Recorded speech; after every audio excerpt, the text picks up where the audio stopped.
Bien, bonjour à toutes et à tous. Comme vous le constatez, nous avons proposé de nous réunir en beaucoup moins grand nombre, tout en évidemment respectant les prescriptions légales, de manière à créer les conditions de protection qui s'imposent.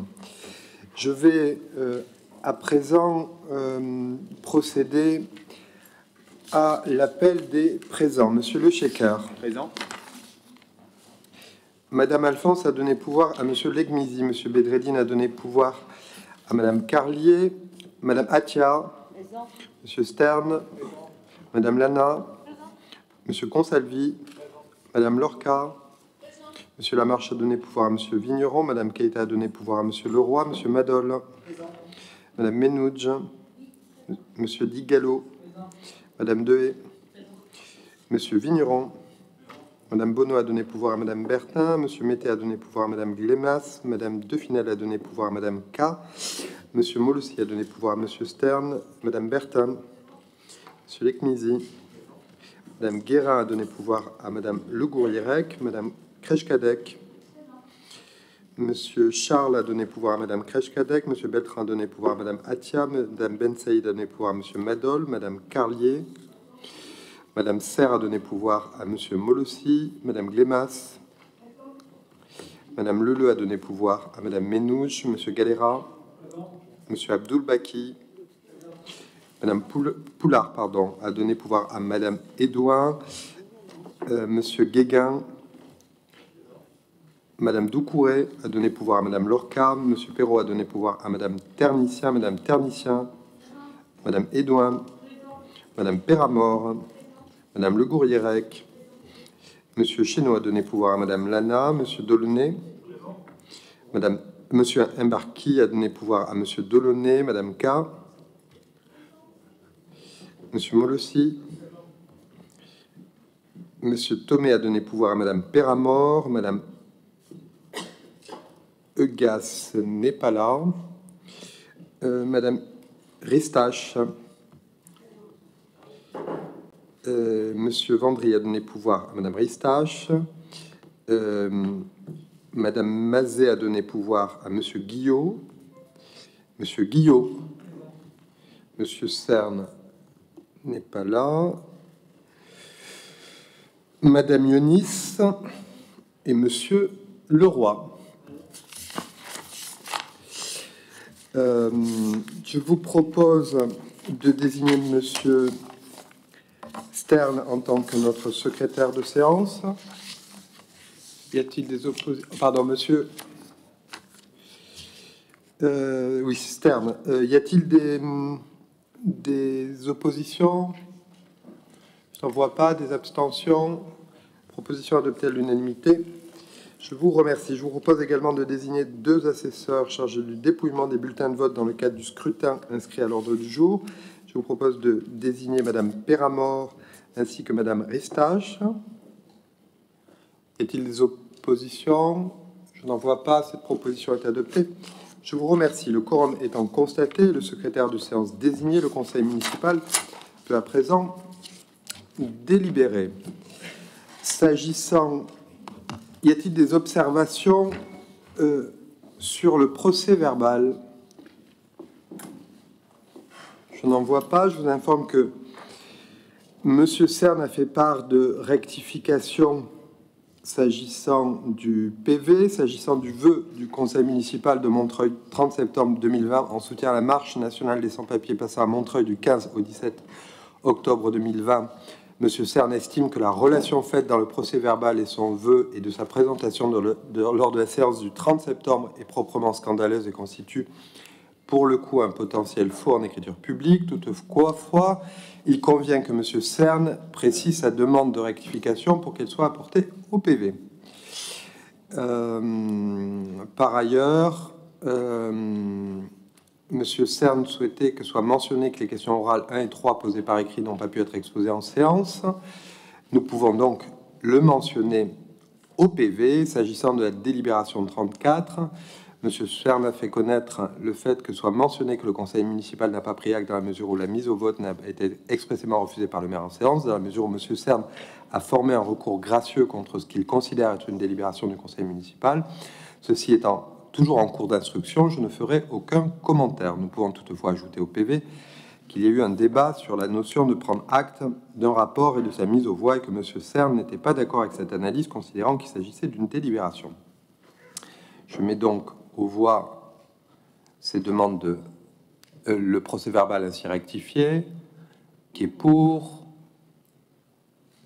contre, abstention, unanimité. Je vous remercie. S'agissant à présent de la situation, mesdames et messieurs, chers Montreuillois, chers Montreuillois, le 16 octobre dernier, une vague d'effroi a traversé notre pays. Samuel Paty, professeur d'histoire-géographie, était sauvagement assassiné, non loin du collège où il enseignait, à Conflans-Sainte-Honorine. Cet acte barbare nous a douloureusement rappelé le rôle majeur de notre école laïque et républicaine et de nos enseignants dans la transmission des valeurs de notre République. La ville de Montreuil, la municipalité, les Montreuilloises et les Montreuillois lui ont rendu un hommage sobre, mais néanmoins plein de sens, car nous savons à quoi s'attaque ce terrorisme, la liberté d'expression, la liberté de conscience. Il s'en est suivi une effroyable série. Le 29 octobre, un nouvel attentat prenait pour cible la basilique Notre-Dame de Nice, dans laquelle des croyants étaient assassinés. Le 2 novembre, une attaque terroriste en pleine rue a eu lieu à Vienne, en Autriche, entraînant la mort d'au moins 4 personnes. La propagande du terrorisme islamiste pénètre un nombre important d'individus à travers le monde, amplifié notamment par les réseaux sociaux. Elle n'a, je crois, rien à voir avec l'islam. Elle salit cette religion et les femmes et les hommes qui la pratiquent dans la dignité. Pour toutes les victimes de ce terrorisme islamiste, pour le respect de leur mémoire et par solidarité avec leurs familles, au nom du conseil municipal de Montreuil, je vous propose de bien vouloir observer une minute de silence. Merci.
Je vous remercie. Ces événements s'ajoutent à la deuxième vague de l'épidémie de Covid-19 et au nouveau confinement. Sur le plan national, l'épidémie a désormais causé la mort de plus de 38 000 personnes, dont près de 25 000 dans les hôpitaux. On compte 17 683 personnes hospitalisées sur les 7 derniers jours. Notre hôpital André Grégoire a réalisé 772 tests PCR la semaine dernière avec un taux de positivité de 20% contre 10% il y a un mois. Il accueille aujourd'hui 67 patients Covid contre 26 il y a un mois. Parmi eux, 15 personnes sont en réanimation. Si 3 lits supplémentaires ont été ouverts ce dimanche, ils ont été occupés en moins de 24 heures. La totalité des lits de réanimation sont donc occupés à présent par les malades du Covid-19. Désormais, les soins moins urgents sont déprogrammés. Je veux dire que cette situation est profondément difficile. Elle est aussi directement liée à la suppression de lits d'hôpitaux décidée par le passé pour réaliser des économies. Cela fait des mois qu'à Montreuil, nous le crions avec d'autres haut et fort, nos soignants ont besoin d'aide. Ils ont besoin de pouvoir travailler dans de meilleures conditions. Et vous l'avez constaté, nous avons engagé un combat et une campagne pour l'allègement du poids de la dette de notre hôpital afin de libérer des marges de fonctionnement. Et j'ai bon espoir que nous puissions être entendus dans les semaines ou les mois qui viennent. C'est dans ce double contexte que la rentrée scolaire a eu lieu ce lundi. L'ensemble des écoles ont pu ouvrir et accueillir les enfants en application du nouveau protocole sanitaire. Tout ceci a été rendu possible grâce notamment à nos agents municipaux présents pour sa mise en œuvre et par le travail de préparation en situation d'urgence qui a été nécessaire. Pour répondre à l'obligation du port du masque dès 6 ans et ne pas en faire peser ainsi le coût sur les familles, nous avons décidé de distribuer à chaque enfant inscrit en primaire un kit de masque en tissu lavable et réutilisable. L'éducation doit, je crois, être au centre de notre politique communale. Je veux dire que dans des conditions elles aussi difficiles, les élèves et les enseignants ont pu rendre hommage à Samuel Paty à leur manière, c'est-à-dire en fonction de l'âge des enfants et de leur situation. Et je veux dire que la minute de silence a été observée dans le respect. Je veux dire aux enseignantes et aux enseignants de Montreuil notre soutien le plus total et notre haute estime pour la mission et le travail qui est le leur. Je leur adresserai une lettre en ce sens au cours de ces prochains jours. Ces femmes et ces hommes forment l'esprit critique de nos élèves. C'est un gage pour une démocratie apaisée. Nous ferons le maximum pour qu'ils puissent exercer leur métier dans les meilleures conditions possibles et en toute sécurité. Nous sommes également mobilisés sur le front de la solidarité avec la réactivation du dispositif de lien social pour répondre aux besoins alimentaires et aussi à d'autres besoins des personnes vulnérables, âgées et d'autres. Je pense à un certain nombre de personnes évidemment en situation d'isolement ou de handicap particulier. Les équipes du CCAS et Florian Vigneron, adjoint au maire, préparent également un dispositif exceptionnel pour répondre à cette nouvelle épreuve dans la crise financière et dans une de ses conséquences qui est la crise de revenus, la crise sociale pour une partie de nos concitoyennes et de nos concitoyens. Enfin, les habitants volontaires vont être appelés à se mobiliser auprès des structures associatives qui en ont le besoin. Je pense en particulier aux Restos du Cœur ou encore aux Petits Frères des Pauvres qui parfois ont des bénévoles âgés et qui vont avoir besoin de secours et d'aide, peut-être de bras et d'énergie supplémentaires dans les mois à venir pour affronter les campagnes d'aide alimentaire. Je veux dire également que dans ces heures graves et ces heures sombres, nous devons, je crois, rester unis, solidaires, en tout cas pour ce qui concerne la municipalité. Nous pensons que c'est là notre rôle. Nous avons été élus pour servir et nous avons donc là, dans ces temps de crise, l'occasion de faire notre devoir. Je vous remercie. Nous avons... Oui, Madame Yonis, je vous en prie. Merci, Monsieur le maire. Mesdames et messieurs, rarement dans l'histoire récente de notre pays, nous n'avons connu une période aussi complexe et compliquée, où il faut faire face simultanément à autant de difficultés de nature différente, parfois complètement nouvelles, qui bouleversent nos vies et bien souvent nos façons de penser le quotidien et l'avenir. Je voudrais à mon tour donc rendre hommage à Samuel Paty, assassiné par un terroriste islamiste, pour avoir simplement exercé son métier dans un pays démocratique et laïque qui protège la liberté de conscience, mais refuse toute utilisation de la religion à des fins politiques. Je voudrais également rendre hommage à Nadine de Villers, Vincent Loquès et Simone Barreto Silva, assassinés à Nice dans une église par un terroriste islamiste. Soyons clairs, ni les inégalités sociales, ni les discriminations, ni les causes historiques plus lointaines invoquées à seule fin de créer un climat d'affrontement, rien ne peut justifier ces violences contre notre pays, contre l'Europe ces derniers jours. Ce sont bien nos valeurs démocratiques, nos principes laïques qui garantissent à tous la liberté de conscience et donc la liberté d'expression qui sont attaquées. Les musulmans sont dans le monde les premières victimes du terrorisme islamiste et l'attentat de Kaboul du 24 octobre dernier est malheureusement là pour nous le rappeler si besoin en était. Refusons les amalgames. La mission des enseignants est cruciale dans ce combat contre toutes les formes d'obscurantisme et je souhaite qu'une réflexion sérieuse soit menée aujourd'hui à Montreuil sur les moyens et les actions à mener pour aider les enseignants et toute la communauté éducative, parents d'élèves compris, à faire connaître et à faire vivre ce qui fonde notre République. À cette situation sécuritaire critique vient s'ajouter l'état d'urgence sanitaire et le confinement décrété par le gouvernement pour briser la propagation de l'épidémie. Ce nouveau confinement vient bousculer le quotidien, fragilise nombre de nos concitoyennes et de nos concitoyens et il met à rude épreuve nos commerces et toute notre économie, doublant ainsi la crise sanitaire d'une crise économique et sociale.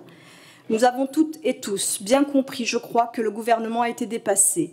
Nous voyons toutes et tous les difficultés et les faiblesses des dispositifs d'hier et d'aujourd'hui. Ceci étant dit, l'heure n'est pas aux polémiques, mais à l'engagement de chacune et de chacun dans la mise en œuvre des gestes barrières et de toutes les mesures prises pour freiner la diffusion du virus. L'heure est à se serrer les coudes pour sauver des vies, permettre aux soignants de faire face et pour sauvegarder les emplois et l'économie. Dans cet esprit, je vous avais proposé, Monsieur le maire, de créer dans notre ville une instance consensuelle permettant de partager l'information en toute transparence et de mettre autour de la table, en fonction de l'ordre du jour, l'ensemble des parties prenantes montreuilloises, afin notamment de travailler à l'acceptabilité sociale des mesures imposées. Cette demande n'a pas retenu votre attention. Je le regrette et vous dis ma disponibilité pour participer dans la période à tout dispositif que vous jugerez utile de mettre en place et permettant d'accompagner au mieux les Montreuilloises et les Montreuillois dans cette période difficile pour beaucoup de familles et de travailleurs privés d'emploi et de ressources. La gravité de ces crises combinées montre combien toute démocratie est fragile et combien le pacte républicain ne peut pas se limiter à des mots assénés avec plus ou moins de conviction. Parce que la commune est l'échelon de proximité, la responsabilité que nous portons est importante. Et c'est à nous qu'il appartient au quotidien de faire vivre le pacte républicain. À ce titre, l'école, et sur un territoire comme le nôtre, la lutte contre le décrochage scolaire occupe une place essentielle. Il faudra s'en souvenir lorsque nous entrerons très prochainement dans les discussions sur le budget. Les enseignants, tout comme la communauté éducative dans son ensemble, sont en première ligne et ils ont besoin de notre soutien. Montreuil est une ville qui connaît un développement important, hélas pas toujours harmonieux. Un certain nombre de délibérations qui sont à l'ordre du jour de notre conseil municipal de ce soir montrent d'ailleurs combien nous tirons aujourd'hui le fruit d'un développement de la ville engagé de longue date et qui va s'accélérer avec l'arrivée d'infrastructures lourdes de transport telles que la ligne 11 ou le tram T1. Ainsi, la ZAC Cœur de Ville, dont nous aurons à connaître le bilan ce soir, rappelle combien le développement du cœur de ville que nous connaissons aujourd'hui est le résultat de premières discussions engagées en 92, presque 30 ans déjà. Le résultat est plutôt positif, malgré les limites d'un projet pensé à l'époque du tout automobile et où la place de la nature en ville n'était pas franchement une priorité. Merci donc à toutes les équipes municipales qui se sont succédées aux services municipaux, ainsi qu'à toutes et toutes les acteurs de ce renouveau du cœur de ville depuis 30 ans. Force est cependant de constater que bien souvent notre ville subit davantage les évolutions urbaines de la métropole du Grand Paris, plus qu'elle ne les maîtrise. Quand on voit encore aujourd'hui l'état d'un certain nombre de nos écoles ou encore l'état de l'éclairage public dans un certain nombre de secteurs de la ville ou celui de la voirie, on a du mal à croire que le développement de la ville profite à l'ensemble de la population. La cohésion sociale est un bien précieux et la séquence politique qui s'ouvre nous le rappelle cruellement tous les jours. C'est un bien précieux qu'il nous faut faire vivre, pas qu'en termes d'invocation, mais concrètement dans les actes que l'on pose. Que ce soit au niveau national ou au niveau local, plus que jamais, nous avons besoin que les mots prononcés et les actes concordent. Je vous remercie. Merci beaucoup. Nous passons à présent au projet de délibération. Le point 1 qu'appelle notre ordre du jour est la modification du représentant du conseil municipal délégué au CIPEREC. Monsieur Le Shekhers ne peut plus en effet siéger comme représentant titulaire, il convient d'en désigner un autre. Je précise que Madame Glemas conserve, elle, son siège de suppléante. Nous avons donc à élire au scrutin secret un titulaire. Le candidat de la majorité est Monsieur Leroy. Je vous rappelle que les représentants sont désignés en vertu de l'article 10 du statut du syndicat et donc le choix du conseil municipal peut donc porter uniquement sur l'un de ses membres. Nous sommes au vote à bulletin secret car sur ce vote spécifique, la loi ne nous autorise pas à procéder d'une autre manière. Est-ce qu'il y a d'autres candidats ou candidates? Je ne vois pas d'autres candidates et de candidats, donc le seul candidat déclaré est Monsieur Leroy. Je déclare le scrutin ouvert. Et je propose au conseil municipal, si vous en êtes d'accord, de poursuivre pendant le vote l'examen des délibérations. S'agissant de la délibération numéro 2 pour la commission communale d'accessibilité, le rapport 17-19, Madame Kreshkadek, vous avez la parole. Merci, Monsieur le maire. Je suis juste en attente de la... Voilà, très bien. Merci, Monsieur le maire. Nous sommes ici dans l'exercice, mesdames et messieurs, nous sommes ici dans l'exercice réglementaire qu'est la présentation au conseil municipal du rapport d'activité de la commission communale d'accessibilité qui existe à Montreuil depuis 2008.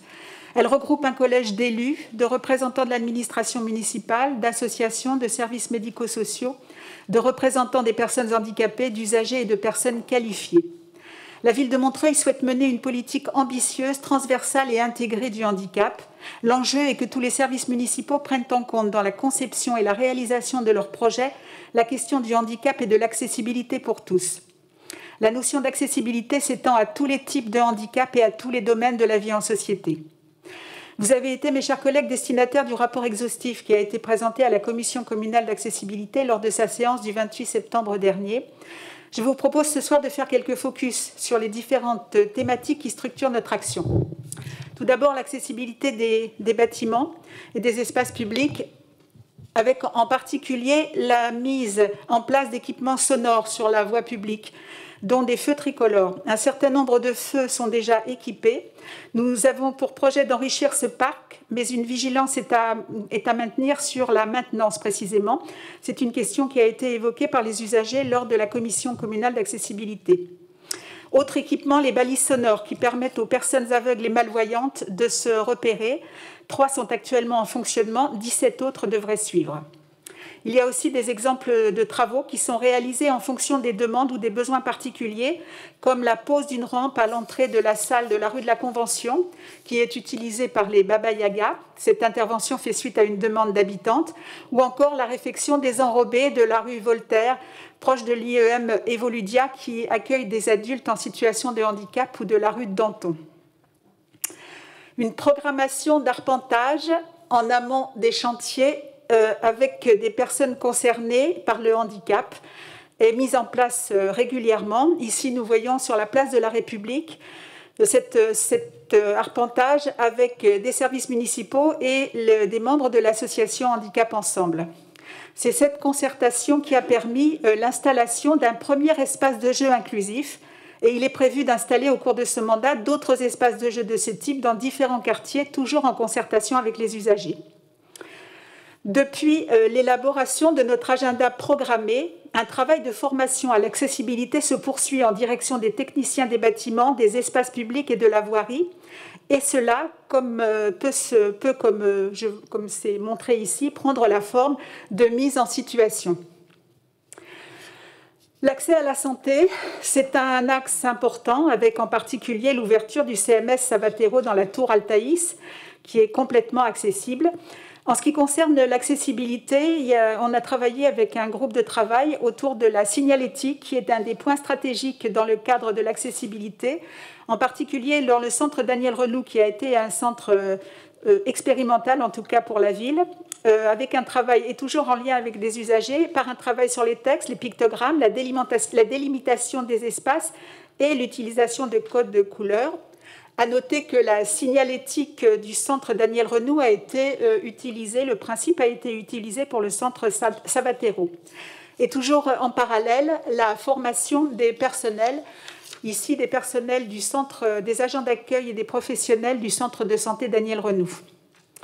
Il y a aussi des actions de santé publique qui sont menées par des professionnels des CMS dans les établissements médico-sociaux, par exemple à l'ESAT Marsoulan, avec un cycle d'intervention sur la vie affective et sexuelle, mais aussi des interventions de diététiciennes dans d'autres structures.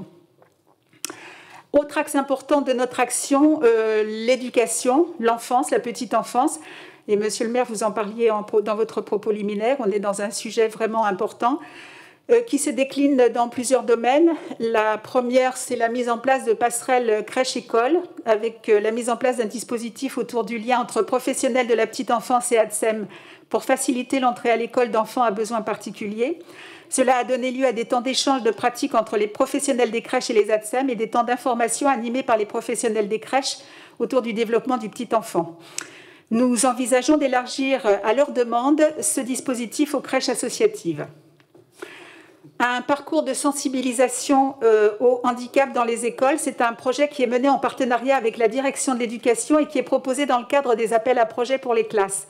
Il concerne chaque année 6 classes avec une programmation d'années d'action tout au long de l'année qui comprend une sensibilisation à la lutte contre les discriminations, une initiation à la langue des signes, une rencontre avec un joueur de l'équipe de France de Cécifoot, l'intervention de plusieurs associations comme Un Petit Pas pour l'INA, l'association Trisomie 21, et il est aussi mené ce projet en partenariat avec le centre Tinius et les bibliothèques.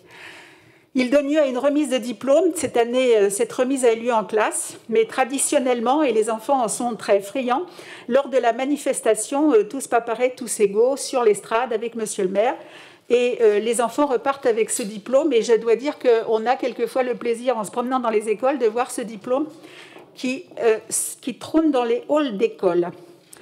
Je vous ai mis 2 photos de ces interventions, en particulier au centre Tinius sur le braille, sur une exposition en braille, et puis des travaux d'élèves que je trouve personnellement magnifiques en guise de restitution sur les signes. Les enfants ont fabriqué un très bel abécédaire que nous allons essayer de valoriser.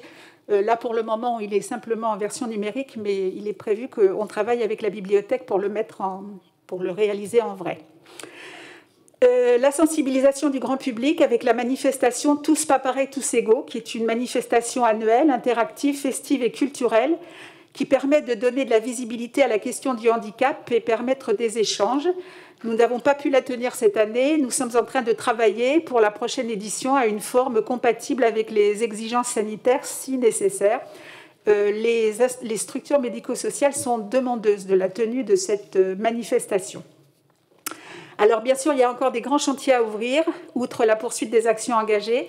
Nous avons recruté un salarié supplémentaire à la mission handicap auprès de Marine Vermande, qui est donc la chargée de mission handicap et que je remercie pour sa compétence et son efficacité, qui pourra mener des permanences d'accueil, d'écoute et d'orientation en lien avec les associations et des permanences d'accès, les associations qui font déjà ce genre de permanence et puis les permanences d'accès aux droits. Nous avons l'intention de travailler dans les quartiers via les antennes et les centres sociaux. Un autre chantier, c'est l'accessibilité numérique, un groupe de travail qui commence d'ailleurs la semaine prochaine avec mon collègue Olivier Stern et Fernando Pinto, qui est non-voyant et membre de la CCA. Nous relayons aussi la demande de création d'une antenne de la MDPH sur notre territoire. Et puis un travail aussi pour l'accessibilité des équipements sportifs culturels et des équipements de loisirs pour les jeunes handicapés et en particulier pour ceux qui touchent au handicap psychique. Voilà. Je voulais juste remercier Marine Vermande pour son travail et puis je remercie aussi Nora Singal pour l'aide technique qu'elle est en train de m'apporter. Voilà. Merci beaucoup, Madame Edouin, vous avez la parole. Merci, Monsieur le maire. Monsieur le maire, chers collègues, chères Montreuilloises, chers Montreuillois, la présente délibération porte sur le rapport de la commission communale pour l'accessibilité. Tout d'abord, je tenais à remercier l'ensemble des services, ainsi que ma collègue Danielle Créache-Cadec, pour ce travail et ce rapport. En effet, cette commission a pour objet de faire le constat concernant l'état d'accessibilité de l'ensemble de la ville, bâtis, voiries, trottoirs, transports, logements et toutes les activités de la vie sociale.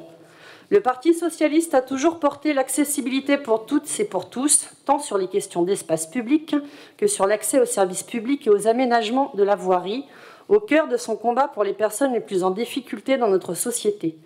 Nous nous sommes toujours engagés à rendre à terme accessibles tous les services de l'État et toutes ses administrations. C'est d'ailleurs les socialistes qui ont porté en 2005 la loi dite « Loi handicap », loi qui a marqué un tournant important en France dans la prise en compte des besoins et attentes des personnes handicapées. Notre ville l'applique au-delà de la question légale, elle le fait avec volonté et en voulant aller plus loin, car nous avons pleinement conscience que l'accessibilité est un enjeu sociétal et d'égalité. Aujourd'hui, la majorité municipale montre, à travers ce rapport, les diverses réalisations et divers avancements faits pour rendre notre ville, nos bâtiments, notre espace public plus accessible à tous et à tous. Mais le chemin est encore long pour rendre notre ville totalement accessible. L'accessibilité, c'est une question d'égalité des chances et des droits, et nous continuerons à porter au sein de la majorité le combat pour l'égalité pour tous et tous. La majorité municipale souhaite aujourd'hui aller plus loin. Nous voulons continuer lors de ce mandat à mener une politique ambitieuse, transversale, qui intègre la question des handicaps et des mobilités réduites au cœur de ces politiques publiques. De nombreux progrès sont à souligner.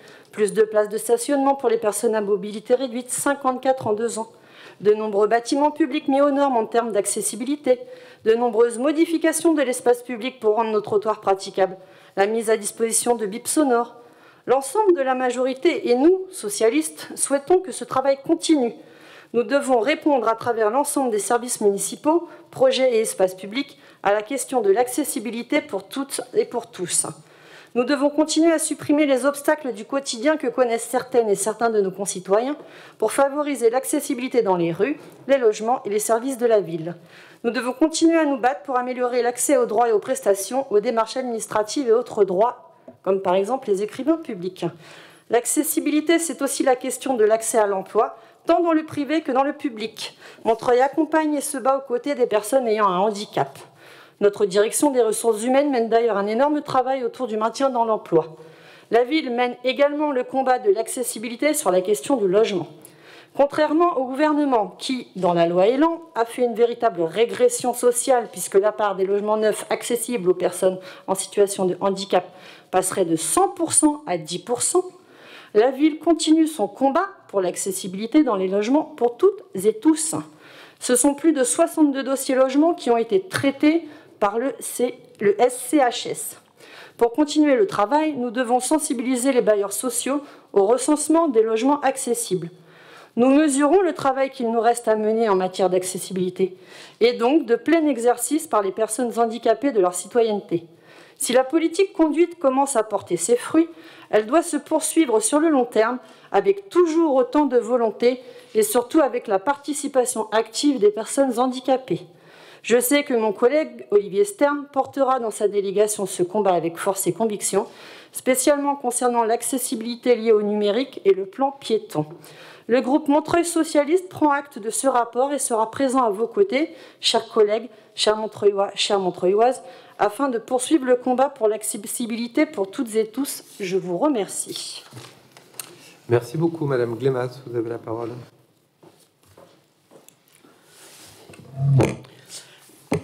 Chères Montreuilloises, chers Montreuillois, mesdames et messieurs les élus, le rapport triannuel de 2017 à 2019 de la Commission communale pour l'accessibilité nous est présenté ce jour. Nous ne pouvons que nous féliciter de ce travail accompli et du rapport très complet qui nous est présenté. Il a l'objectif de nous dresser le constat de l'état de l'accessibilité, qu'il s'agisse du bâti, de la voirie, des espaces publics, des transports, des logements, des écoles, mais aussi de nous faire un état des lieux de la politique du handicap menée par notre municipalité, relative à l'égalité des droits et des chances, à la citoyenneté et à l'inclusion sociale des personnes handicapées. Bien sûr, il reste encore beaucoup à faire, surtout par exemple pour l'accessibilité aux transports en commun comme le métro, qui relève de la région Île-de-France, qui aurait largement les capacités financières de faire mieux si elle ne manquait pas de réelle volonté politique. Sur Montreuil, l'austérité imposée aux collectivités locales suite à la baisse drastique des dotations doit sans doute nous contraindre à des priorisations. Mais les choses avancent et ce rapport en témoigne. Beaucoup de dispositifs, d'actions dans de nombreux domaines comme la santé, la culture, l'école, les centres de loisirs, etc., ont été mis en place, ainsi que de nombreuses installations d'équipements dans la ville facilitant la circulation au quotidien. Par ailleurs, à ce sujet, nous avons juste un point de vigilance à émettre en ce qui concerne ces équipements. Car s'il est primordial de les installer, il est aussi primordial et indispensable d'en assurer leur bon fonctionnement et d'en assurer leur maintenance dans les délais les meilleurs. Pour finir, nous voulons insister sur le fait qu'il n'y a presque rien dans ce rapport sur le numérique, seulement un paragraphe sur le site internet et les supports de communication. Le numérique est devenu pratiquement incontournable pour de nombreux aspects de nos vies, surtout dans les périodes de confinement que nous vivons aujourd'hui. Nous devons donc nous interroger sur l'accessibilité à ces nouvelles technologies afin de progresser sur cette question. Et ce, d'autant plus que de nouvelles obligations incombent à toutes les collectivités locales depuis la publication de l'article 80 de la loi Liberté de choisir son avenir professionnel. Je vous remercie. Merci beaucoup, Monsieur Guillot. Vous avez la parole. Merci, Monsieur le maire. Au-delà des postures partisanes, j'ai entendu pour la région. Bon, la région, elle a été administrée pendant plusieurs décennies par quelqu'un qui s'appelait Jean-Paul Huchon, qui est socialiste. Mais je ne veux pas rentrer dans ce débat-là. Moi, ce que je déplore, c'est qu'on est censé être la 6e puissance économique mondiale. Et on envoie, vous voyez, on fabrique des sous-marins nucléaires qui naviguent à travers les mers du monde. On envoie même des fusées dans l'espace depuis Cayenne. Et on n'est pas fichu de rendre accessible, par exemple, le réseau de transport RATP. Et je trouve que c'est assez insupportable quand on sait que seuls 3% des stations de métro, des stations RER, sont rendues accessibles pour les personnes handicapées. Ça veut dire qu'on prive les personnes handicapées de pouvoir bouger librement, de pouvoir se rendre à des rendez-vous professionnels, de pouvoir aller voir leur famille. Et c'est rien de moins qu'une liberté fondamentale, celle de pouvoir aller et venir dans notre pays, se déplacer. Et donc, il y a urgence de pouvoir travailler à cette accessibilité. Et donc, je voulais remercier Madame Kreshkadek pour son rapport, qui est un petit pas, mais qui va dans le bon sens. Et donc, voilà, j'espère qu'élus de gauche, de droite, peu importe, on continuera à avancer dans cette direction-là, parce que c'est essentiel d'aller vite pour que les personnes handicapées à mobilité réduite puissent enfin pouvoir aller où elles veulent et pouvoir venir à notre rencontre. Voilà, moi, par exemple, pour parler de mon cas, moi j'ai une cousine qui est handicapée, et à chaque fois pour pouvoir la voir, c'est la croix et la bannière. On doit téléphoner au département pour plusieurs jours avant pour avoir une solution de taxi de déplacement. Quand elles sont disponibles, il y a toujours un reste à charge pour l'usager, et c'est vraiment dommage qu'on ne puisse pas bénéficier des transports de manière beaucoup plus large. Je vous remercie. Merci beaucoup, Madame Yonis, vous avez la parole. Merci, Monsieur le maire. En fait, ce n'est pas tout à fait une intervention que je voulais faire, c'était juste une petite suggestion. Effectivement, moi aussi, je trouve que c'est un rapport très ambitieux et je voudrais remercier ma collègue Danielle Kreshkadek. La question de l'accessibilité est un vrai enjeu sociétal.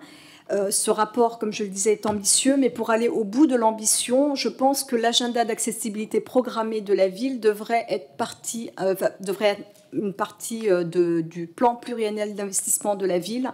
Effectivement, dans le rapport, il est dit que le contexte budgétaire très contraint n'a pas permis d'aller au bout justement de ce qui était prévu dans cet agenda. Et à mon sens, la meilleure façon de pouvoir tenir les objectifs fixés, c'est encore de l'intégrer dans le plan pluriannuel d'investissement de la ville. Voilà, je vous remercie. Merci beaucoup. Nous prenons acte donc de la présentation de ce rapport. Il n'y a pas de vote. Nous passons à la délibération numéro 3 sur le pass ambulatoire. Monsieur Madol, est-ce que vous avez prévu de nous présenter 3, 4, 5 ou 3, puis 4, puis 5? J'ai prévu de présenter 3, 4 et 5 dans un même élan. Eh bien, écoutez, je ne veux pas vous arrêter dans votre élan, alors. Monsieur le maire, chers collègues, chères Montreuilloises, chers Montreuillois, 3 délibérations vous sont donc présentées ce soir concernant le domaine de la santé. Tout d'abord, il s'agit de renouveler le principe de la passe ambulatoire et d'approuver une subvention de l'ARS d'un montant de 60 000 €. La passe, c'est-à-dire la permanence d'accès aux soins de santé, est un dispositif qui a été mis en œuvre à Montreuil en 2013. Son objectif est simple, permettre à des patients résidant à Montreuil et qui n'ont pas de droit ouvert à la sécurité sociale ou pour rupture de droit ou pour démarches non engagées ou inabouties, d'avoir accès aux soins.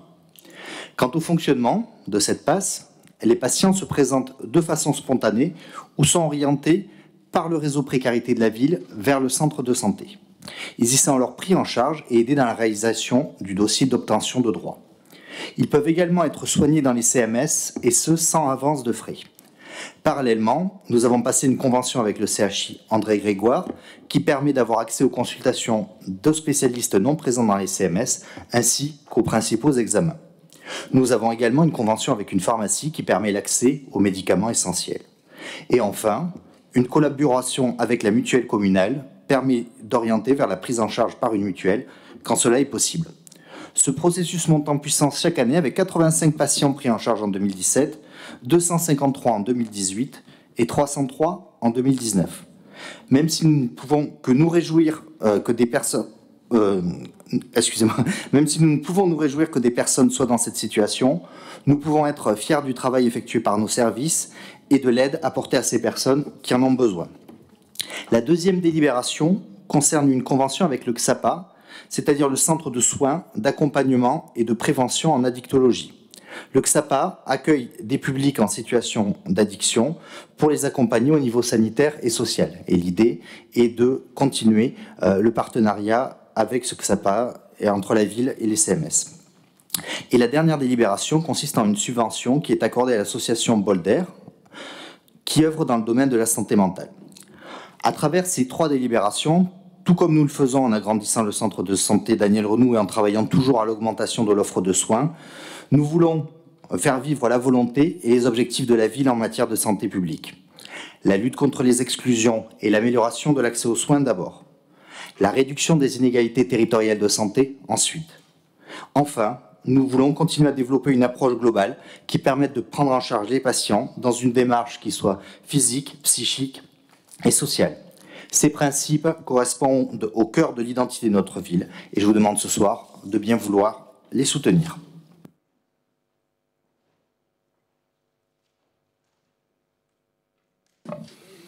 Madame Muniz, vous avez la parole.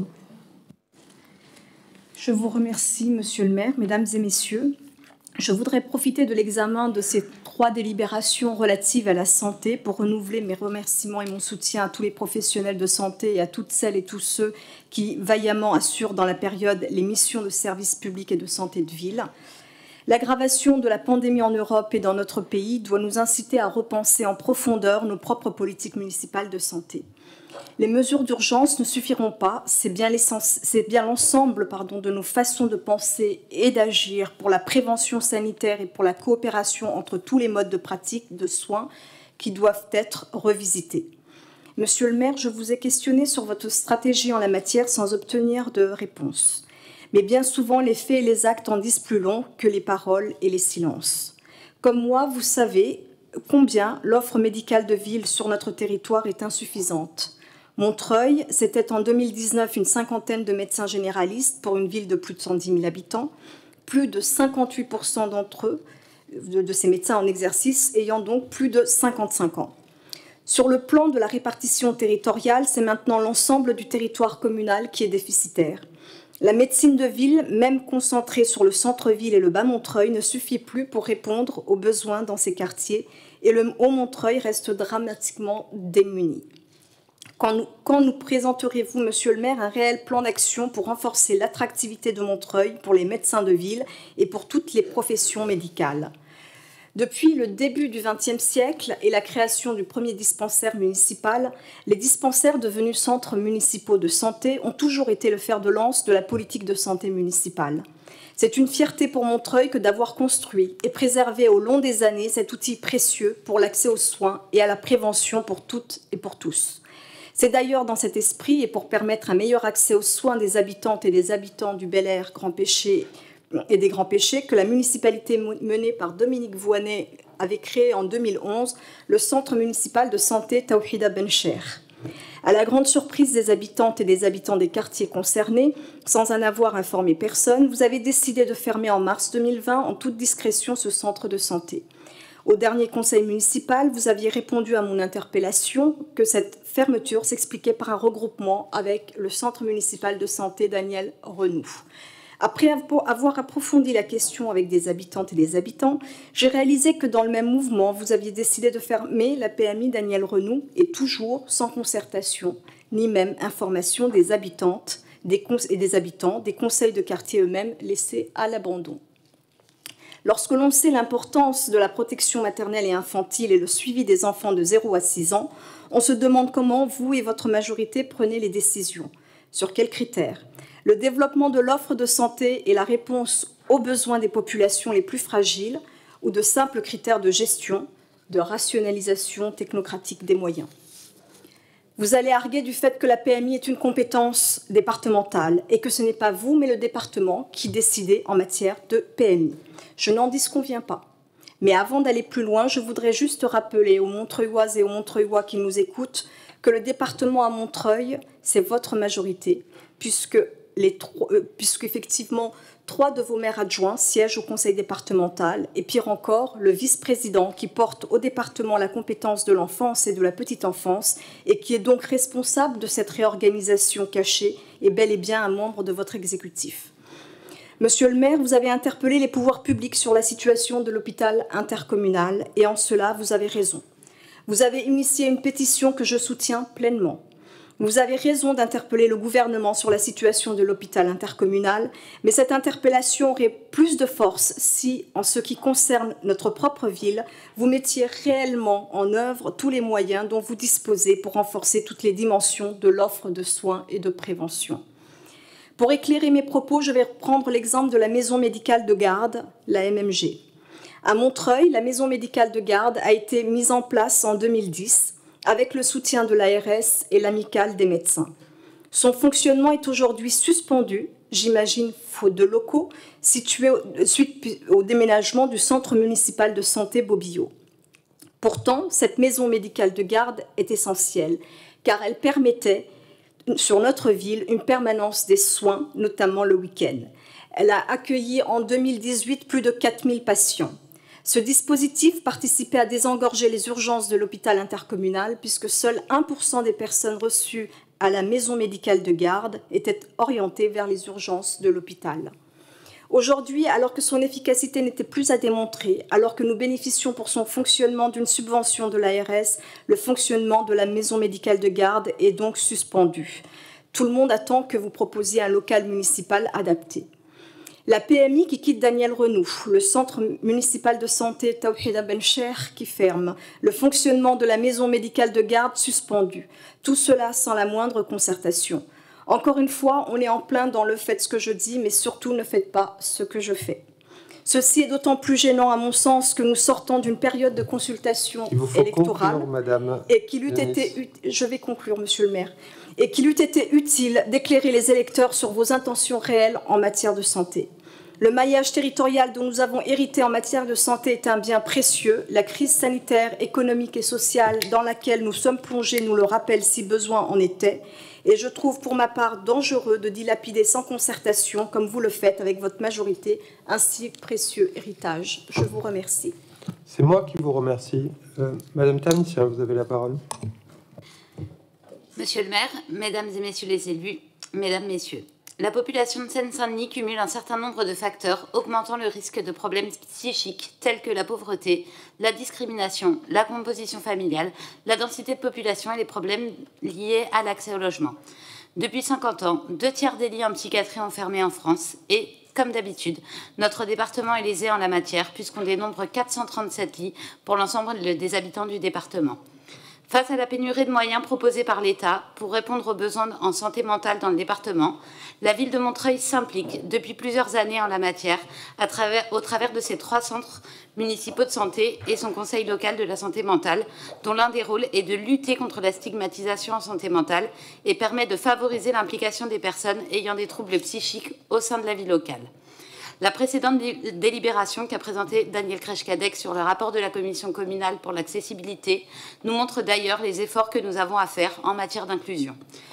Les délibérations de notre collègue Olivier Madol, soumis à notre conseil, démontrent la volonté de notre majorité d'agir pour réduire les inégalités et lutter contre l'exclusion, la marginalisation, notamment des personnes confrontées à des problèmes de santé mentale qui ont été oubliés par le gouvernement lors de la première vague, sans compter l'ensemble de la population qui vont traverser des difficultés liées à l'isolement et au confinement. Ce désengagement de l'État s'inscrit dans un climat global de dégradation du service public de santé et hospitalier, avec des moyens toujours plus réduits pour répondre aux besoins vitaux de la population. Le CHI André Grégoire, pour lequel le maire a interpellé le ministre de la Santé, n'est pas épargné. Au contraire, sa situation devient de plus en plus critique au regard de l'accélération de l'épidémie et d'un remplissage des lits de réanimation par des patients Covid, auxquels s'ajoutent d'autres pathologies à prendre en urgence. Pour toutes ces raisons, le groupe Montreuil Rassemblé votera ces délibérations et vous invite dès à présent, si ce n'est déjà fait, à signer la pétition adressée à Olivier Véran pour faire vivre l'hôpital de Montreuil. Merci. Merci beaucoup, Madame Tamicia. Nous allons procéder au vote sur les délibérations concernées. Donc, la délibération numéro 3 sur le pass ambulatoire, qui est contre, qui s'abstient, unanimité. Je vous remercie. La délibération numéro 4 sur la signature de la convention de partenariat entre la ville de Montreuil et le CSAPA Rabelais. Contre, abstention, unanimité. Je vous remercie. Pour la subvention exceptionnelle à l'association Bolder sur la santé psychique. Contre, abstention, unanimité. Je vous remercie. Je passe à présent la parole à Madame Lorca, qui nous présentera, je crois, les 3 délibérations relatives aux enjeux culturels.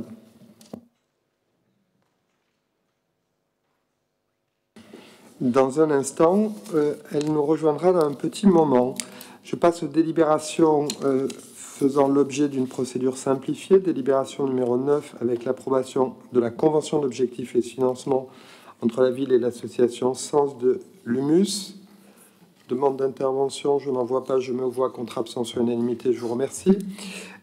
La 10 avec attribution de subvention à l'association Chaudonnerie pour l'année 2020. Demande d'intervention, je n'en vois pas, contre abstention unanimité, je vous remercie. La 11 pour le partenariat avec la SRHM. Demande d'intervention, je n'en vois pas, je mets aux voix, contre abstention unanimité, je vous remercie. La 12 avec l'approbation de la convention entre l'éducation nationale et la ville relative à la mise en œuvre d'actions écoles ouvertes. Pas de demande d'intervention, je n'en vois pas, je mets aux voix, contre abstention unanimité, je vous remercie. 13 pour l'aide exceptionnelle aux accueils de loisirs. Pas de demande d'intervention, je n'en vois pas, je mets aux voix, contre abstention unanimité, je vous remercie. 14 avec le versement à la crèche associative Les Bambins de Lannou et la Case des Tout-Petits, ainsi que Rêve d'enfant et Mocos. Pas de demande d'intervention, je n'en vois pas, je me vois, contre abstention unanimité, je vous remercie. 15, la ZAC Cœur de Ville confiée par la ville de Montreuil à Sequano Aménagement. Avis favorable sur le dossier bilan de clôture de la ZAC. Je n'ai pas de demande d'intervention.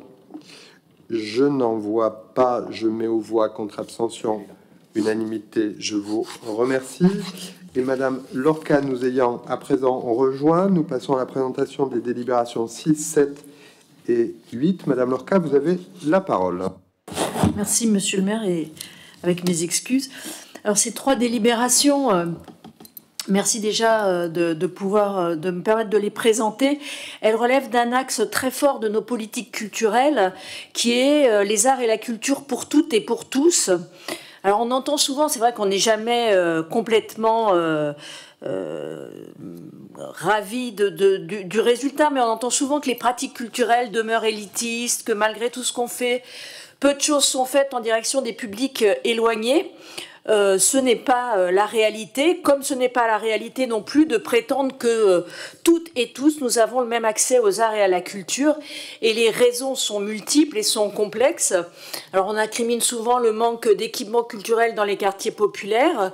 Personnellement, c'est vrai que j'aimerais bien les voir se multiplier et irriguer tous les quartiers. On y travaille, mais malgré les difficultés financières. Mais pour autant, je crois que la construction d'équipements, pas plus que les politiques tarifaires qui sont extrêmement basses, ne suffiront jamais à faire que des personnes qui ne sont jamais allées au théâtre parce qu'elles s'en sentent peut-être pas autorisées poussent seules la porte d'un théâtre. Je crois que le moteur de la découverte, du partage, parce qu'en termes de culture, j'aime parler de partage, parce qu'on a tous une culture, d'où qu'on vienne, qui qu'on soit, on a une culture. Après, reste à savoir si on souhaite la partager. Et ce qui peut faire ce moteur de la découverte et du partage, je crois que c'est l'humain, le lien humain. Et dans notre ville, ce lien existe de façon extrêmement importante dans tous nos équipements culturels, nos antennes, nos centres sociaux, nos écoles, nos centres de loisirs. Des agents travaillent au quotidien d'arrache-pied pour établir ce lien. Et au-delà de notre ville, nous signons des conventions variées et complémentaires les unes des autres, de mise en place de dispositifs qui permettent en particulier aux plus jeunes de découvrir des disciplines artistiques, des esthétiques extrêmement différentes. Je citerai parmi d'autres les conventions qu'on peut avoir avec la Philharmonie, avec l'Institut du monde arabe, le musée d'Orsay ou encore le musée du Quai Branly ou le musée national de l'histoire de l'immigration. Et ce soir, donc, nous présentons 3 conventions qui sont 3 nouveaux dispositifs à destination de plusieurs publics. Alors un premier dispositif avec Culture du Cœur en Seine-Saint-Denis qui permet d'accompagner des personnes éloignées, dites éloignées dans nos théâtres, dans nos centres d'art, dans nos musées. Une autre, là encore, il s'agit bien évidemment de mettre à disposition des invitations, mais d'accompagner les personnes qui peuvent bénéficier de ces invitations. Une autre convention avec le département de la Seine-Saint-Denis que je remercie ici, j'en profite, puisque nous travaillons beaucoup avec le département de la Seine-Saint-Denis qui partage les mêmes souhaits que nous en termes de culture pour toutes et tous. Et le département nous permet de financer une résidence du photographe Kevin Ingress, qui est à la crèche Doris Lessing, qui est une rencontre. Alors on a beaucoup de dispositifs de résidence dans nos crèches. Et on travaille beaucoup cela avec Daniel Kreshkadek. Il nous semble extrêmement important d'avoir dès le plus jeune âge cette possibilité de rencontrer l'art à travers notamment des dispositifs sensoriels, à travers des couleurs, des formes. Ce sont en général des projets qui marchent très très bien. Un autre projet de zone artistique temporaire, c'est pas une ZAD, c'est une ZAT, dans le quartier Boissière-Acacia avec Valérie Voyer de l'atelier Paquebot et Malte Martin, qui sont tous deux des artistes qui ont exposé au Centre d'art Tignous. Et puis, également, financer des modules de formation en direction des professionnels de la petite enfance avec Anaïs Tondeur, Isabelle Bisson et Sidonie Rocher, qui également sont des habitués du Centre d'art Tignous. Voilà pour ce qui est de cette première convention avec le département de la Seine-Saint-Denis. Et dans le cadre de l'autre convention, il s'agit du dispositif In situ, avec donc un dispositif du département que nous conventionnons pour pouvoir permettre au collège Césaria Évora d'en bénéficier. Donc c'est avec l'atelier de l'Ours. L'atelier de l'Ours, c'est un atelier qui regroupe des paysagistes et des designers, de jeunes artistes. Et ils vont travailler avec les collégiens autour du rapport à l'alimentation par le biais d'un récit d'une forme fictionnelle. Voilà, donc à Montreuil, la culture pour toutes et tous n'est pas un vœu pieux, c'est une réalité qui s'appuie sur un engagement politique fort, d'abord, fort et ambitieux, mais aussi sur l'engagement au quotidien de nombreux agents et de nombreux artistes qui sont pour la plupart des habitants de la ville. C'est un travail de fourmi, c'est un travail de l'ombre, un travail de fond, et donc je suis, je le redis, heureuse à travers la présentation de ces délibérations de pouvoir mettre en lumière ce travail et saluer celles et ceux qui s'y adonnent chaque jour avec comme seul objectif de partager, d'échanger, de rencontrer. Et puis, évidemment, la présentation de ces délibérations permet également de saluer les artistes, les professionnels de la culture qui sont très nombreux à Montreuil et qui ont été très durement touchés par le premier confinement et qui viennent de nouveau de prendre de plein fouet cette seconde période. Et cela sans même que le président de la République, lors de son allocution de mercredi dernier, n'ait eu un seul mot à leur endroit, ce qui démontre une fois de plus la non-place qu'il accorde et que ce gouvernement accorde aux arts et à la culture.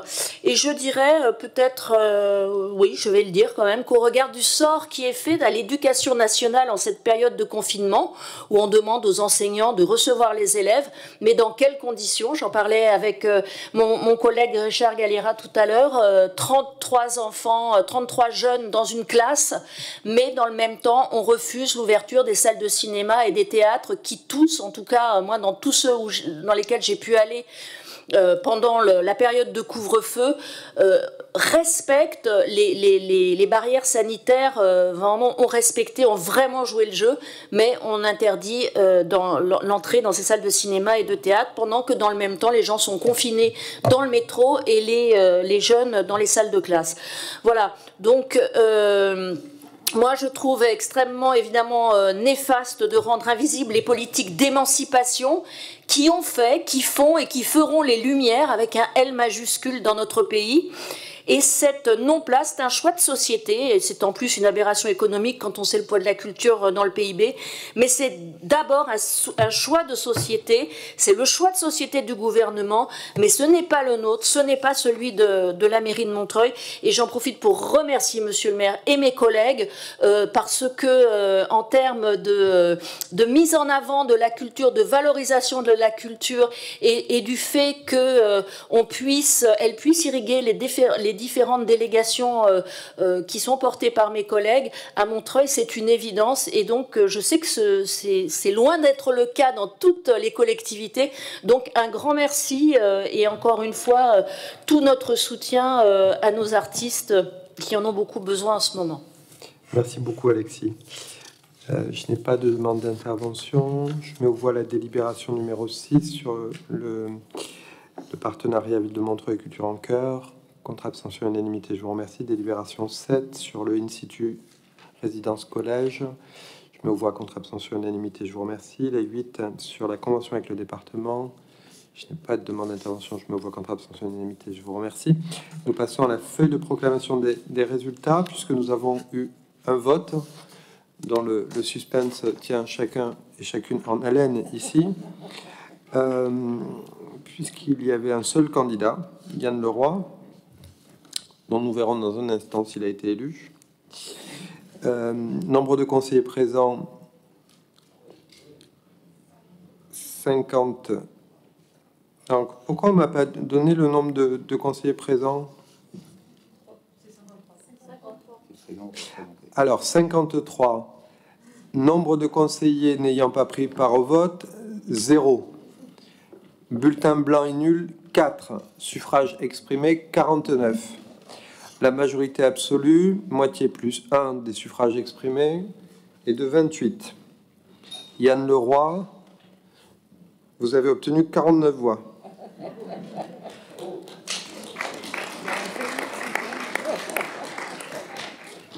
Pardonnez-moi, mais il faut que je proclame le résultat. Vous êtes élu.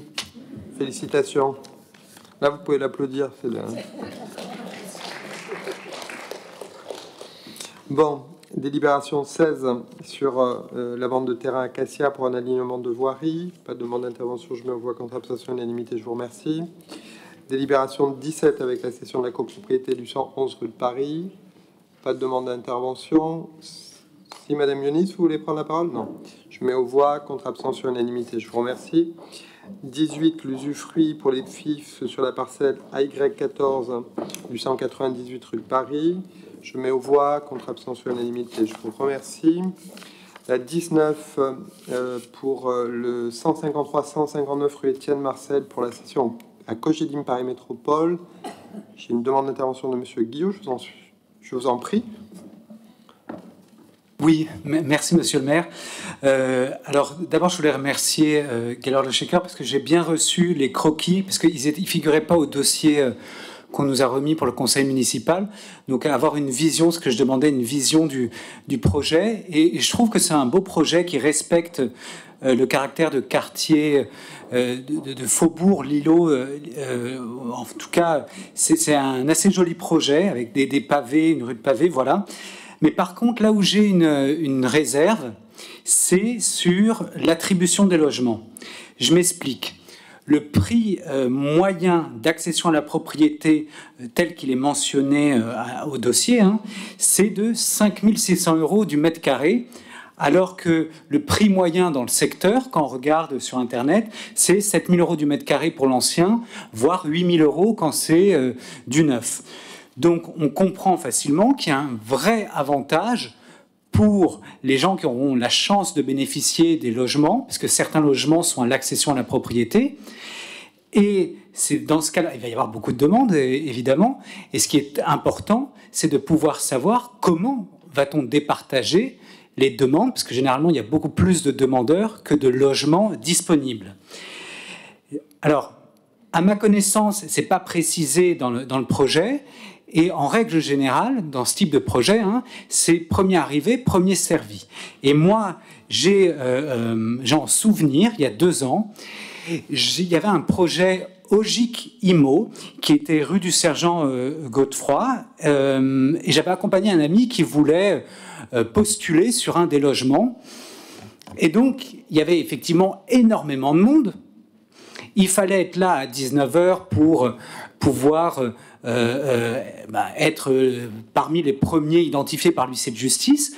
Le problème, c'est qu'il y avait une liste qui avait été dressée, non pas par l'huissier de justice, mais par, soi-disant, une dizaine de personnes. Et comme par hasard, il y avait 10 lots qui étaient attribuables. Et ces 10 personnes qui semblaient se connaître, voilà, il y avait vraiment un sentiment d'injustice. Il y a eu vraiment des disputes dans ce cadre de ce projet. Moi, j'étais outré.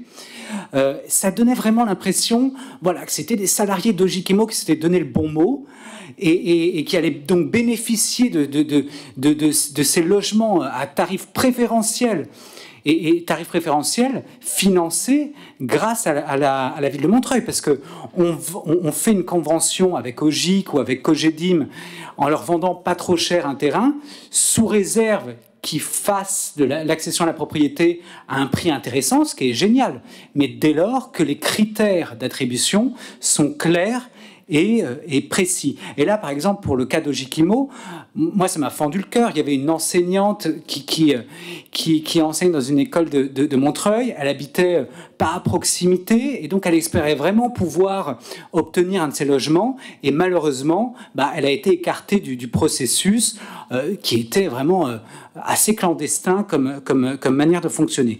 Donc, ce qui serait pas mal, c'est qu'on puisse, sur ce type de projet, mettre en place une sorte soit de commission qui regarde tous les dossiers et qui choisit sur la base de critères objectifs, parmi tel demandeur, tiens, il y a une enseignante, ce serait quand même pas mal qu'elle vive à côté de l'école, ou tiens, il y a quelqu'un qui est au CHI André Grégoire, c'est plutôt utile pour la communauté qu'il a un logement qui soit pas trop loin, voilà.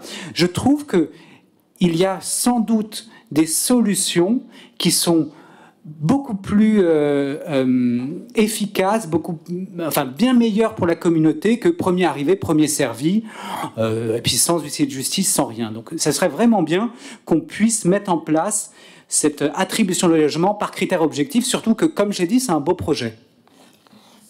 Merci. Merci beaucoup. Je n'ai pas d'autres demandes d'intervention. Monsieur Le Shaker, pour la réponse de l'exécutif. Merci Monsieur le maire, merci Monsieur Guillot pour d'abord pour votre appréciation sur le projet. Je crois qu'effectivement c'est un très beau projet qui s'inscrit pleinement dans le cadre de la ZAC de la fraternité, donc qui a pour vocation première de lutter contre l'habitat indigne et l'habitat insalubre.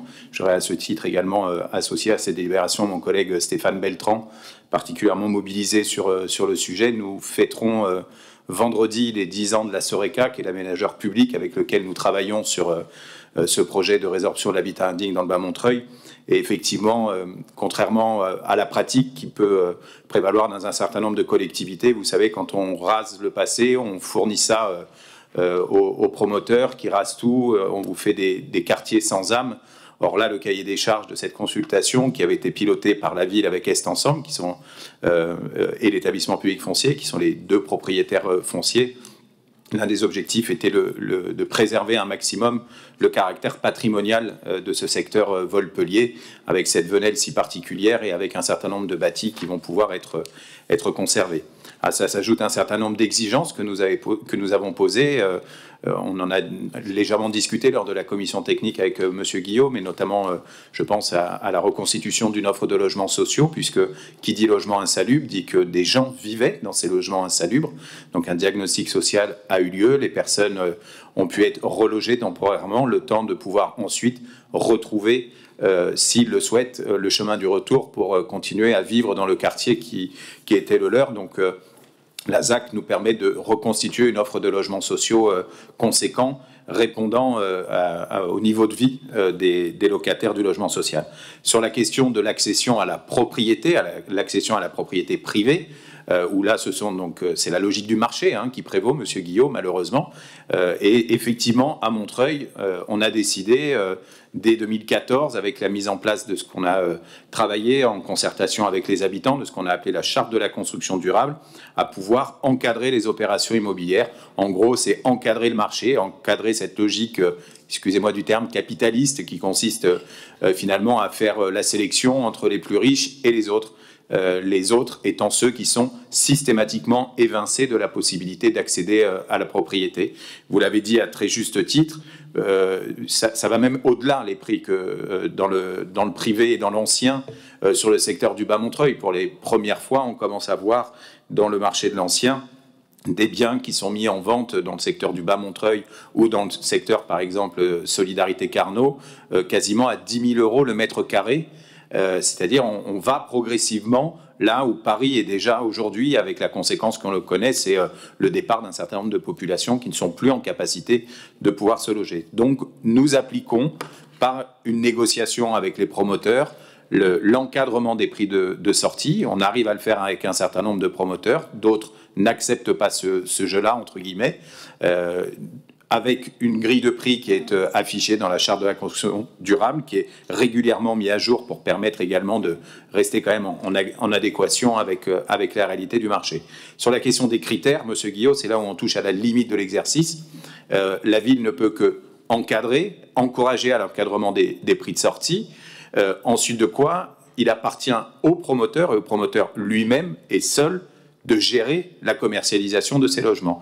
La seule chose que fait la ville de Montreuil, et je me mets à votre disposition, Monsieur Guillot, pour vous montrer comment fonctionne ce système via le service notamment de l'urbanisme, c'est que les personnes montreuilloises ou qui travaillent à Montreuil, qui souhaitent accéder à la propriété, se manifestent auprès du service de l'urbanisme, qui au moment de la commercialisation de l'opération, transmet à l'opérateur le fichier des personnes qui se sont manifestées et qui sont de fait automatiquement sollicitées par le promoteur. Il appartient ensuite au promoteur de gérer la commercialisation de cette opération. Ce que vous avez décrit, vous avez raison, on l'a su sur Ogic, on l'a su à l'époque sur la ZAC Boissière-Acacia. Vous avez par exemple sur Ogic 20 logements. Pour mémoire, actuellement, le fichier des personnes qui souhaitent accéder à la propriété, c'est plus de 400 personnes. 400 personnes qui veulent 20 logements seulement. Sur la ZAC Boissière-Acacia, où en plus c'était entre guillemets un prix d'appel pour les premiers logements sont sortis à 2 950 € le mètre carré. Vous imaginez la queue qu'il y avait devant la bulle de vente, c'était même limite scandaleux. Des gens ont dormi sur place pour être sûrs de pouvoir être les premiers. C'est le problème de l'offre et de la demande. Donc c'est pour ça que nous encourageons l'ensemble des opérateurs qui travaillent sur notre territoire de respecter cette charte et ce plafonnement et de lutter avec nous contre la spéculation immobilière. Merci beaucoup pour ces réponses. Je mets aux voix la délibération. Contre, abstention, unanimité. Je vous remercie. Passons à la délibération numéro 1 sur l'avenant numéro 2 à la convention tripartite sur le bassin de rétention d'eau. Je n'ai pas de demande d'intervention. Je mets aux voix. Contre, abstention, unanimité. Je vous remercie. Nous avons la désignation de représentants au comité de suivi de la délégation de service public de IGO. Je vous propose de procéder conformément à l'article L21-21-21 du CGCT au scrutin public. On m'indique que oui, merci beaucoup. Par ailleurs, en conformité avec le même article, si une seule candidature est déposée, celle-ci prend effet immédiatement sans qu'il soit procédé au vote. Le candidat de la majorité est le suivant, Monsieur Yann Leroy. Y a-t-il d'autres candidatures? Je n'en vois pas. Vous êtes donc réputé élu. Félicitations, Monsieur Leroy. Quelle série! S'agissant de... Donc il y a une erreur sur la... Lorsque nous avons désigné nos délégués pour la commission de consultation des services publics locaux, nous proposons donc de la réparer en désignant l'ADUTEC, Association de défense des usagers des transports en commun stéphano-tunisien, comme membre de la commission. Je vous propose de procéder au scrutin public sur la base du 21-21-21. Pas de demande d'intervention. Pas d'opposition. On est au scrutin public. Je propose donc de désigner la DUTEC. Pas d'autres candidats. Accepté, merci beaucoup. 23, les tarifs municipaux sur le centre social. Monsieur Delaunay, vous souhaitez prendre la parole, je vous en prie. Oui, merci Monsieur le maire, chers collègues, chers Montreuilloises et chers Montreuillois. Je souhaitais prendre la parole brièvement à l'occasion de cette délibération afin de faire un point rapide avec le conseil municipal sur le dernier né de nos centres sociaux. Comme vous le savez, la phase de préfiguration préalable à la mise en route du centre social et culturel de l'Anouk-Clos français qui a débuté en 2019 a été plutôt intense et a permis d'associer de façon multiple les associations et les habitants du quartier Lanouk-le Français pour travailler sur le premier projet social du centre, dont la Caisse d'allocation familiale de Seine-Saint-Denis a accordé un agrément de 40 mois qui a débuté début 2020. Dans cet équipement qui était attendu depuis 30 ans et qui partage les locaux de l'antenne de quartier sans Hoche, permet une complémentarité intéressante de travail. Et le déploiement progressif de ce projet est en cours malgré les difficultés qui sont liées à la crise sanitaire que nous connaissons tous. Cela n'a cependant pas empêché le centre social de rester très actif durant le premier confinement, en coordonnant notamment la collecte et la distribution de produits alimentaires qui ont pu bénéficier à une centaine de familles en difficulté du quartier. Hors de ce contexte exceptionnel, l'équipe du centre social et culturel que je salue et remercie ici pour l'ensemble de son travail accueille de nombreuses activités pour les jeunes, les familles, les adultes et les seniors, mais également des activités sur l'insertion et l'emploi. À noter que des permanences d'écrivains publics et de la Caisse d'allocation familiale sont également présentes sur le centre. L'un des objectifs pour cette année, si les conditions le permettent bien sûr, est la mise en place d'un conseil de maison au sein du centre social qui permettra de renforcer l'implication des habitants et des partenaires dans la vie du quartier. Donc on peut dire qu'il s'agit d'un premier bilan positif où l'action du centre social de l'Anouk-Clos français est amenée à s'amplifier au cours de l'année à venir. Je vous remercie.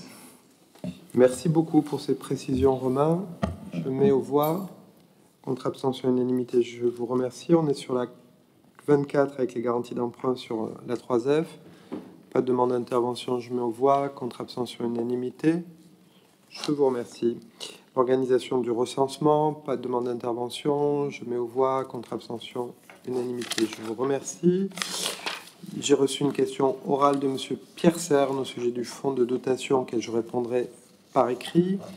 Sur les questions sur les décisions du maire, vous avez eu connaissance de la liste des décisions que j'ai prises lors de la dernière séance du conseil municipal dans le cadre des délégations que vous m'avez attribuées.